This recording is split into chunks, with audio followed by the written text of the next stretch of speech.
शिव की कृपा किसको कहते, शंकर की कृपा किसको?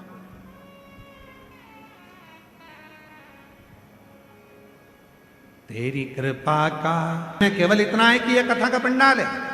दुनिया को लगता है कि शिव महापुराण की कथा होती है, दुनिया को लगता है कि सियोर वाला महाराज केवल आता है और कुबरेश्वर धाम से आकर बाबा की कथा कर कर चले जाता है। पर सत्यता तो यह है कि यह कथा का केवल पंडाल नहीं है। यहाँ एक बेटी अपने बाप से, एक बेटा अपने पिता से, एक बहन अपने भाई से दिल की बात कहती है। जब हृदय से कहती है कि भोला सब दुख काटो म्हारा, तब मेरा देव अधिदेव महादेव उसके सारे दुखड़ों को काट देता है और श्री शिवाय नमस्तुभ्यं बोलते बोलते वो अपने जीवन को सार्थक बना देता है। ये जीवन का एक आनंद है, ये जीवन का एक सुख है। उसको भजो, उसको जपो, उसका स्मरण करो। आप याद रखना, क्यों दुनिया के लोग नियम लेते हैं 5 पंडाल कथा सुनेंगे, 3 पंडाल कथा सुनेंगे, 2 पंडाल कथा सुनेंगे, 7 पंडाल कथा सुनेंगे? क्यों नियम लेते हैं? मेरा बाबा उसके दुखड़े हरता जरूर है, झोली भरता जरूर। बड़े प्रसन्न हुआ करो, बड़े खुश हुआ करो कि बाबा ने आज को यहां बुलाया है। शिव जी ने आपको यहां बुलाया है। हे कवर्धा वासियों, प्रसन्न होना, खूब आनंद में बाबा को धन्यवाद देना कि तेरी कृपा से ये शिव महापुराण की कथा 5 दिन की हमको सुनने का मौका मिला है। तेरी कृपा है, तेरी उदारता है, तेरी करुणा।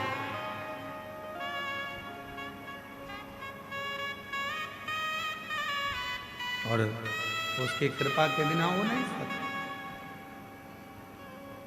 महाराज बलहाक राजा को मालूम पड़ा कि हिरण के झुंड में एक गाय का बछड़ा भी है। हिरण के झुंड में एक गाय का बछड़ा है और वो गाय का बछड़ा कहीं तुम्हारे बाण चलाने से मर ना जाए।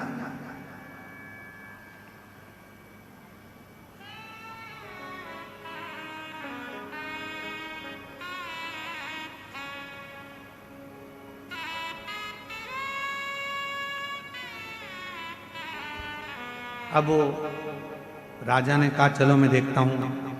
वृक्ष की झाड़ियों में हिरण छुप गए और वृक्ष की झाड़ियों में हिरण छुपे तो वो गाय का जो बछड़ा था वो भी हिरण के साथ में झाड़ियों में छुप गया। दिख ही नहीं रहा, दिखता ही नहीं। राजा ने उसको देखने का बहुत प्रयास किया, बहुत प्रयास, वो दिख नहीं।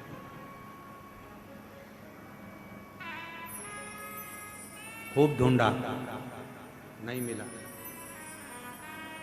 आखिरी में हिरण का झुंड दिखा राजा को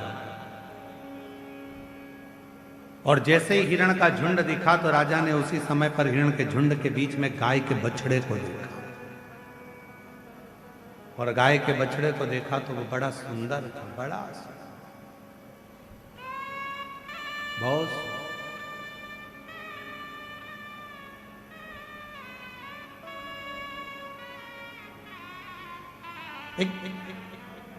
कहते हैं शिव महापुराण में वर्णन आता है कि गौ माता की सेवा का जितना पुण्य मिलता है उतना ही गौ माता के बछड़े की सेवा का भी पुण्य प्राप्त होता है।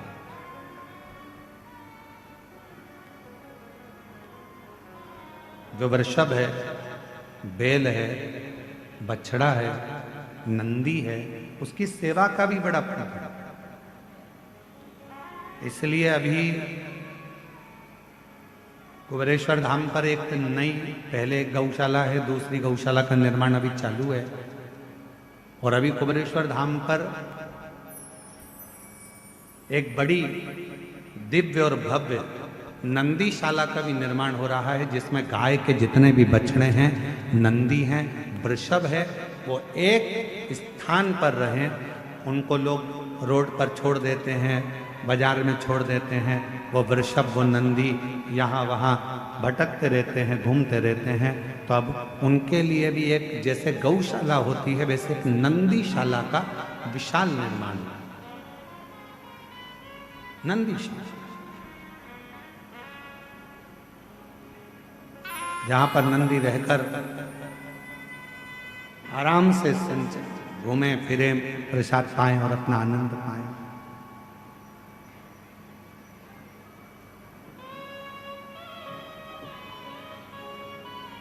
और शायद इतनी सुंदर नंदीशाला जो सीहोर कुबेरेश्वर धाम में निर्मित होगी वो दर्शनीय भी होगी। उस नंदीशाला का दर्शन कई शिव भक्तों के जीवन का आनंद दे। मैं गणेश प्रसाद तिवारी जी को कहूंगा कभी आप सीहोर आएंगे तो हमारे यहाँ जो नंदी हैं, जितने भी हमारे यहाँ नंदी हैं, बड़े विशाल नंदी हैं। मतलब एक मनुष्य की हाइट से भी ज्यादा 1.5 हाइट के नंदी हैं। गणेश प्रसाद जी, आप उन नंदी से कहोगे हर हर महादेव तो वो ओम बोलते हैं। आप उनको कहोगे श्री शिवाय नमस्तुभ्यम तो ओम का उच्चारण करते हैं। शायद पूरी दुनिया में ऐसे नंदी नहीं होंगे जो कुबेरेश्वर धाम की सुंदर गौशाला के अंतर्गत है। और बड़े विशाल, उनके पास खड़े रहने के लिए भी दम चाहिए, हिम्मत। हल्का फुल्का और एक बार घुन्ना दे वो लपक के तो सामने वाला भटक जाए इधर उधर। ऐसे ऐसे नंदी है। उच्चारण किया जाता हर हर महा, तो ऐसे नंदीशाला। तो यहाँ बलाहक जो राजा है, वो बलाहक राजा ने देखा कि मृगों के बीच में एक मृगों के बीच में एक गाय का बछड़ा, एक वृषभ है, एक गाय का छोटा सा बछड़ा।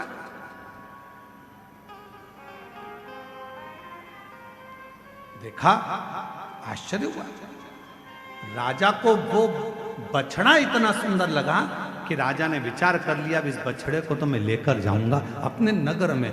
और उसको मालूम नहीं था कि मेरे देवादिदेव महादेव फिर निवेदन है, पिता प्रसन्न होते हैं तो कुछ देते हैं, माँ प्रसन्न होती है तो गले लगा लेती है, स्नेह करती है, प्यार करती है अपने बच्चों से, गुरु प्रसन्न होता है तो आशीर्वाद देता है, और भगवान जब प्रसन्न होते हैं तो परीक्षा लेते हैं। उसको नहीं मालूम था कि बलाहक राजा की परीक्षा चालू हो गई। परीक्षा प्रारंभ, और बलाहक राजा की जो परीक्षा प्रारंभ हुई, बलाहक राजा ने सोच लिया इस बछड़े को मैं लेकर जाऊंगा। और बलाहक राजा उस बछड़े को पकड़ने के लिए दौड़ा। जैसे ही बछड़े को पकड़ने के लिए दौड़ा, शिव महापुराण की कथा कहती है गाय के एक एक बछड़े में, गाय के एक एक पुत्र में, गाय के एक एक वृषभ में, गाय के एक एक नंदी में शंकर की कथा कहती है। उसमें स्वयं शंकर का शिवलिंग बसता है, शिव बसता है, शंकर उसके अंदर बसता है, एक एक वृषभ।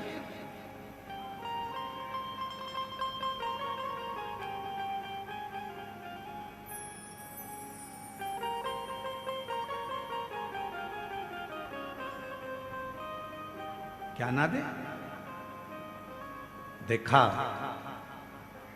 बलाहक राजा ने देखा, लेना चाहा।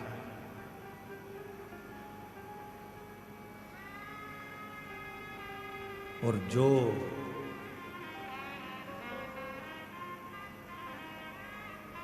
बछड़े को खींचकर ले जाने की तैयारी कर रहे थे और बछड़े को पकड़ने का प्रयास कर रहे थे, उसी समय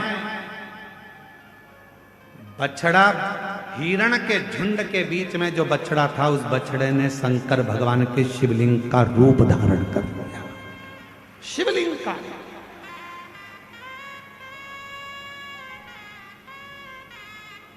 और मेरा निवेदन है पूरे श्रोताओं से कभी द्वारकाधीश का दर्शन करने के लिए जाएं, कभी द्वारकानाथ का दर्शन करने के लिए सौराष्ट्र में, गुजरात में जाएं, तो गोवत्स तीर्थ जरूर जाएं।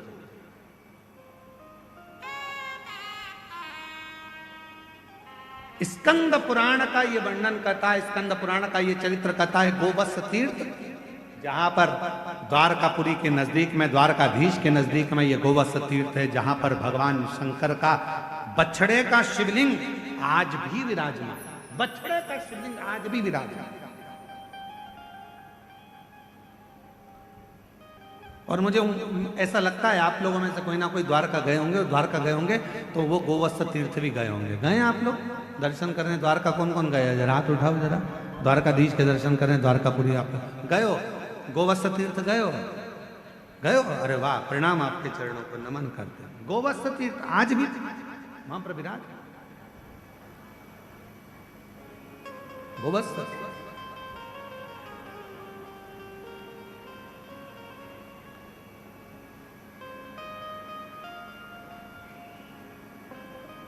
गाय के बछड़े में, स्वयं गाय के बछड़े से भगवान शिव का शिवलिंग प्रकट हो गया। गाय के बछड़े से भगवान शंकर का शिवलिंग।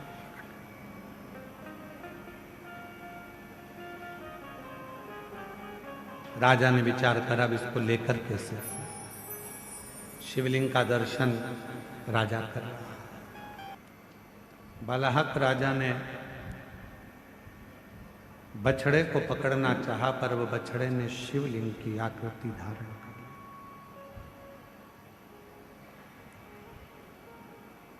पर बालाहक राजा ने देखा शिवलिंग के मध्य में वो बछड़ा नजर आ रहा।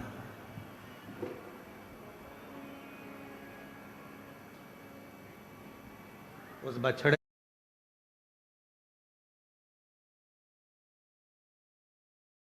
को वापस लेकर जाने के लिए शिवलिंग को बालाहक राजा ने अपने हजारों सैनिकों को बुलाया और उस शिवलिंग को उठाना चाहा, पर वो उठ नहीं पाया। आखिरी में भगवान देवाधिदेव महादेव ने, भगवान शंकर ने, भगवान शिव ने दर्शन किया। राजन,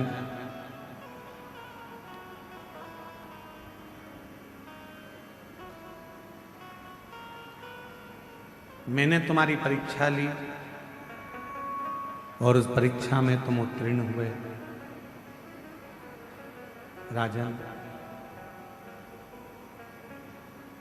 तुम्हें अगर कुछ वर मांगना हो तो आप मांग सकते हो। बालाहक राजा ने हाथ जोड़ निवेदन किया, प्रार्थना करी, महाराज हे भोले बाबा कृपा करना, इस वन में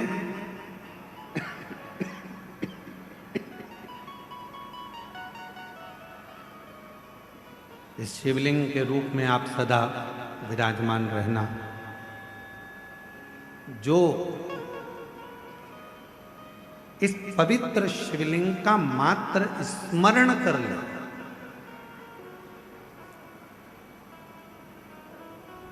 मात्र इस शिवलिंग का गोवत्स तीर्थ का मात्र स्मरण कर ले, या इस तीर्थ का दर्शन कर ले, या इस शिवलिंग का दर्शन कर ले, उसकी जिंदगी के जितने दुख हैं, जितनी तकलीफें हैं, जितना कष्ट है, सब समाप्त होकर आपकी शिव भक्ति उसके हृदय में निवास कर। ऐसा शिव महापुराण की कथा कहती है कि एक नंदी शंकर भगवान के शिवलिंग का मूल माना गया।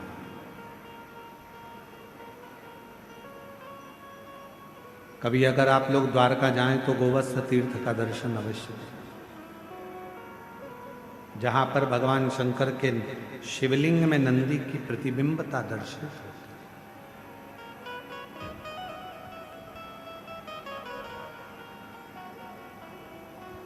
और ये केवल एक प्रसंग नहीं है। एक बार माँ जगत जननी जगदम्बा अम्बा माँ पार्वती जी ने भी भगवान शंकर के, जब भगवान देवादिदेव महादेव भगवान शंकर कहीं ओझल हो गए, छुप गए, दिखे नहीं, मिलते नहीं, सामने नजर आते नहीं, तब माँ पार्वती जी ने भी भगवान शंकर जी से, भगवान नंदी से, नंदीश्वर से, भगवान शिव के बारे में बहुत सारे आराधना करी। साधु कई लोग हंसी करते हैं, कई लोग हंसी उड़ाते हैं क्या कि नंदी के शिव जी का दर्शन कर कर जब हम जाते हैं और नंदी के कान में अगर मंत्र कहते हैं तो लोग बाग हंसते हैं। बताओ, पत्थर का नंदी है, पाषाण का नंदी है, और उसके कान में ऐसी बात कहकर लोग जाते हैं।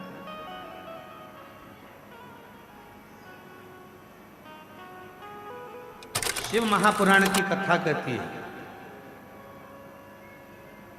अगर किसी नारी का गर्भ 2-3 महीने का होकर या 2-4 महीने का होने के बाद अगर गर्भ अवर्षण हो जाता है, बच्चा नहीं दे पाता है, फिर बच्चा ठहरता है, फिर बच्चा चले जाता है, गर्भ ठहर ही नहीं पाता है, उस नारी को नंदीश्वर महादेव का स्मरण करना चाहिए।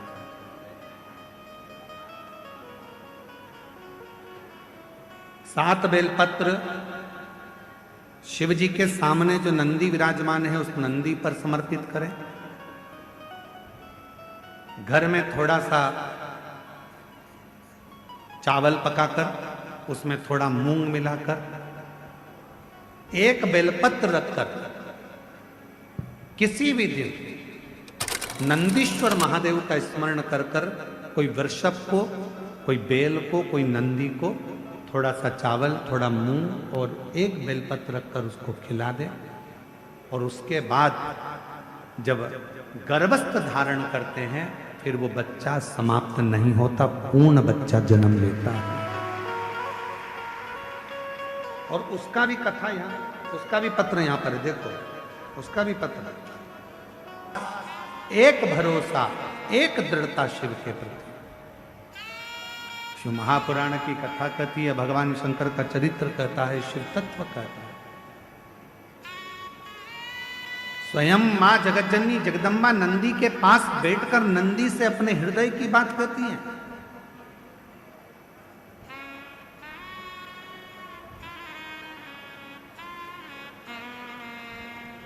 स्वयं जगतजननी जगदम्बा अम्बा मां पार्वती जी नंदी के पास बैठकर शिव की चर्चा करती हैं। इसलिए निवेदन है, यदि कभी मौका लगे आपकी जिंदगी में, कभी जीवन में अगर ऐसा लगे कि बहुत दुख है, बहुत तकलीफ है, बहुत कष्ट है, एक बेलपत्र अपने हाथ में रखो, उल्टे हाथ में, सीधे हाथ से उस बेलपत्र पर अपना हाथ रखिए, नंदीश्वर महादेव का स्मरण करिए, 7 बार श्री शिवाय नमस्तुभ्यम कहिए, फिर उस बेलपत्र को सीधे हाथ में रहकर, जो नंदी शिव जी के मंदिर में है, दोनों सींग है, उस सींग के ठीक पीछे नंदी का उभरा हुआ भाग है, उस भाग पर नंदीश्वर शिवलिंग का स्मरण कर कर बेलपत्र को चढ़ा दो। इस टंडी का भाग पूंछ की ओर होना चाहिए, पत्ते का भाग मुख की ओर हो, और उस बेलपत्र को बाबा के चढ़ाकर, कितना भी दुख हो जिंदगी में, कितना भी कष्ट हो, नंदीश्वर महादेव का जब स्मरण आप करने लगते हो तो धीरे धीरे वो दुख कटना प्रारंभ हो जाता है, शिव हाथ पकड़ना प्रारंभ होता है। नंदीश्वर शिव ओघड़दानी है।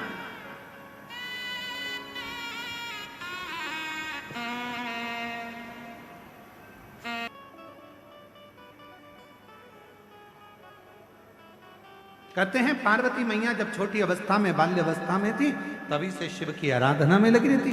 कई बार भगवान शंकर वृषभ का रूप लेकर आते हैं और वृषभ का रूप रखकर आकर मां जगतजननी जगदम्बा पार्वती से बहुत उनके मन की बातों को श्रवण करते हैं। बहुत ऐसी माँ जगत जननी। बोला नंदीश्वर महादेव की जय। नंदीश्वर। और कहते हैं कि बाल्यावस्था में एक बार माँ जगत जननी जगदम्बा माँ पार्वती मैया, माँ जगत जननी जगदम्बा माँ पार्वती जी एक बार बाल्यावस्था में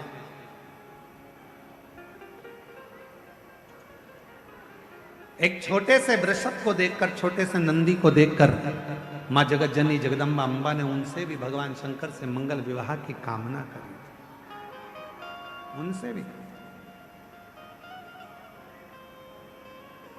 और मंगल विवाह की कामना करी। महाराज आज वही शिव की आराधना का सुंदर फल आनंद माँ जगत जननी को मिला और पार्वती जी का मंगल विवाह शिव जी के साथ हो रहा है। जोरदार ताली बजाकर स्वागत करिए। भगवान देव महादेव का मंगल विवाह पार्वती जी के साथ हो रहा है।